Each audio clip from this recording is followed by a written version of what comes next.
Good morning, good afternoon, good evening, wherever you may be, my fellow Earth dwellers. Today I'm going to delve into PDA and employment, or the working world, which is an incredibly fascinating yet complicated subject. Firstly though, I'd like to thank everyone who's been tuning in. I'd like to thank everyone for their really kind messages and all the positive feedback I've receiving.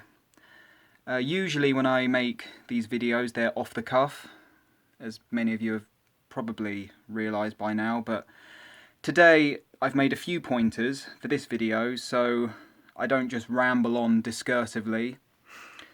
So yeah, amidst the flurry of compliments I did receive my first criticism, which is fine.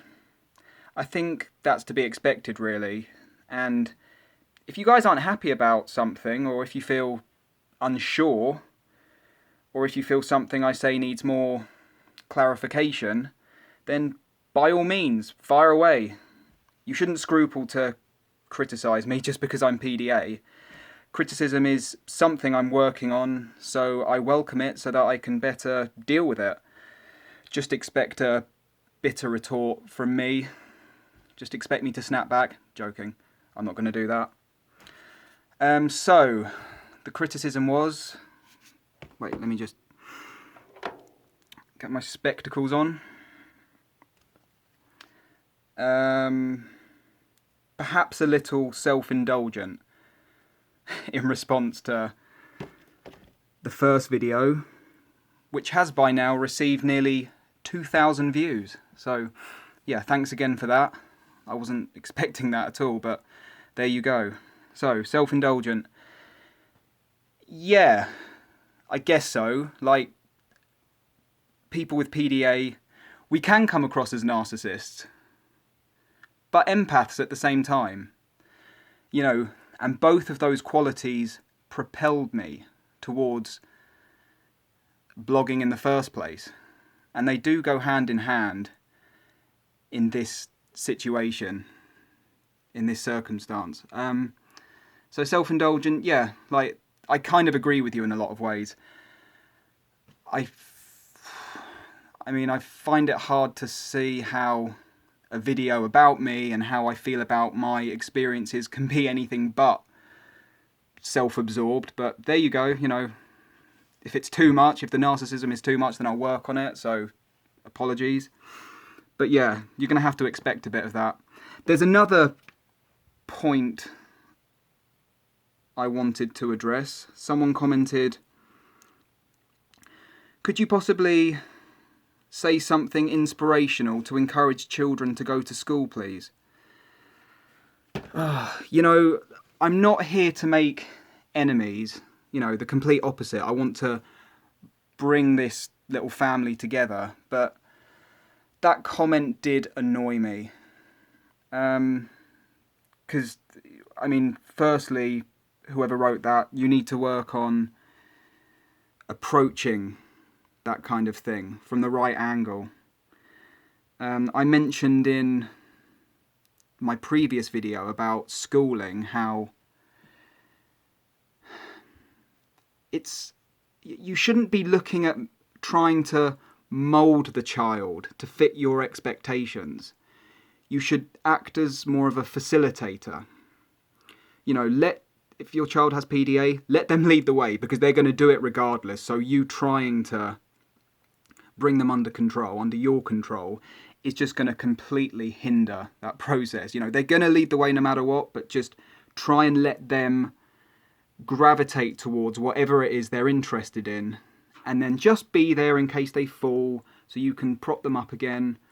But encouraging them to go to school, you're going to find it very difficult finding an establishment that works for someone with our types of brains, because it's in our nature to wriggle out of that kind of web of conformity.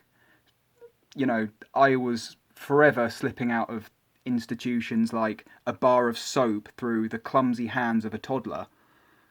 That's one way of putting it. And like I said, it didn't matter. Even the ones that were quite liberal and benign and out the box, beyond the pale, alternative, whatever you want to call it, hippie-ish, still didn't work. Because, like, that need for control inside me was just resisting or repudiating those draconian measures. Abide by this standard. No. So there's not a lot of inspirational things I have to say about encouraging children to go to school. If they don't want to go to school, then there's a reason. You know, like I said before, we're just as inquisitive as everyone else. We have the same insatiable appetite to learn about something. It's no use trying to make them do something they don't want to do, because you're going to incur all sorts of horrible scenarios. So that's what I have to say about that. So, employment. Firstly, the words work and job are triggers in themselves. They have awful connotations. And I've never really, even when I was a child, I've never been interested in what people do for a career. Because that seems like more of a function. What do you do? Who do you pretend to be? Who are you portraying? You know, I'd rather ask people, who are you? Who are you being? What kind of person are you? You know, it just seems quite irrelevant to me what people do. I know it's not irrelevant, you know, it's just customary social interaction, asking people what they do. But for me, that was kind of missing the point. People asking what I did, I found it demeaning and degrading. You know, would you not rather know who I am rather than what I do? So that's one thing I've struggled with. And obviously, if we don't want to do something, it's very, very hard to force ourselves to do it.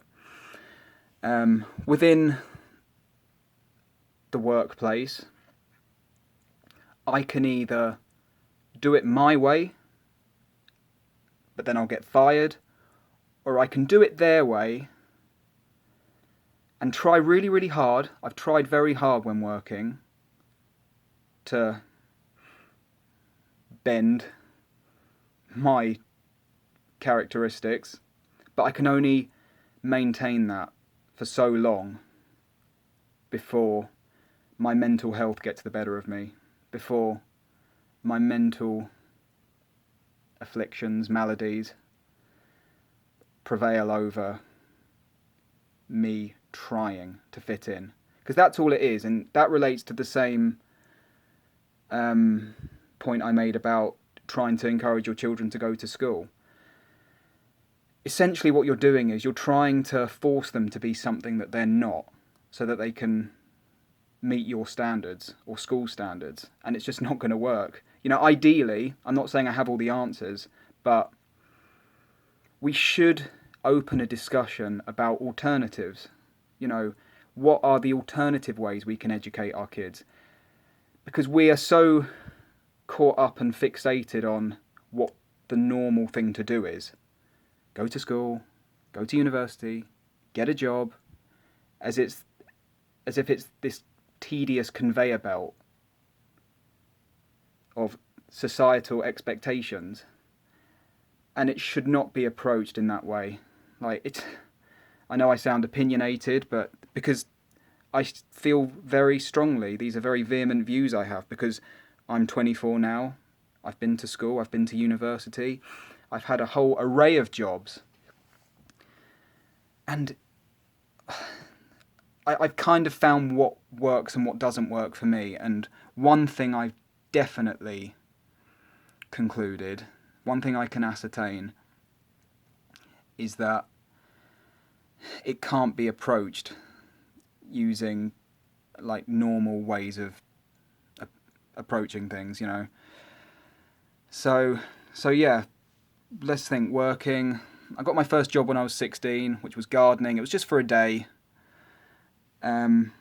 It was okay. I think what happens is I go through this kind of honeymoon period where something's new and I am able to do things that are asked of me. Because for the first week or so, you're kind of on trial. You're It's kind of like a test week. I mentioned in my previous video when I went to boarding school, before I actually secured a place at that boarding school, I was given a prospective week. And I found during that prospective week that I did everything that was asked of me. I adhered to the agreements. I was polite and friendly, and because it's not all too often in the PDA world, we focus so intently on demand avoidance when really we should be focusing on the anxiety behind the demand. As long as we're in control, then it doesn't matter what people say to us. If you find it in yourself to be a total master of your thoughts and emotions, then it really makes no difference what's imposed on you from the outside world.